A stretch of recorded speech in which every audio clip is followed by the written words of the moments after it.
Hey guys, welcome back to my channel. So today we are doing another cleaning video, and this one is going to be how I clean my septum piercing. So this is really easy, pretty straightforward, but this is really all that I use. I just use an antibacterial soap. This one is $1 from Walmart. It's pretty easy to find and it's really easy to use. So basically the first step that you're going to want to do before you start cleaning is you're going to want to wash your hands. Make sure that you're washing them thoroughly. Say the ABCs, say whatever you gotta say, but make sure you wash them for at least 30 seconds to a minute to make sure that they are all nice and cleaned up. The second step is to wet the piercing with water or warm water, whatever you want to do, just to release all of the hard blood or crusties or whatever you need to do.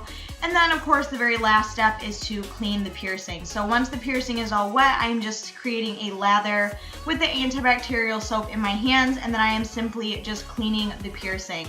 Now you're going to be getting very personal with yourself. You're going to be up your nose, you're going to be around the piercing. Now if your piercing is a lot newer than mine is, I've had mine for a pretty decent amount of time now, to the point where it's not sore anymore. But if yours is still fairly new, make sure that you are cleaning a lot more gentle, make sure that you're twisting a lot more gentle. And once you get everything all cleaned up for about a minute or so, just rinse with water and then use a tissue or a clean hand towel to clean off and dry the piercing.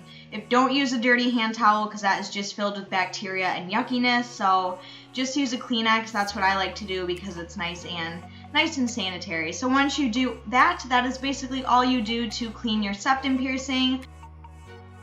Now there is another optional step that you can use to clean your septum piercing, and that is sea salt soaks. Basically you just use non-iodized sea salt, put it in a medicine cup, and kind of swish your nose around in there for 10 minutes. That's just another thing you want to do if you want a more deeper clean. But other than that, that is everything that I have for this video. I really hope that you guys enjoyed. Give a thumbs up, go down and subscribe, and I will see you very soon in my next video. I love you guys. Bye!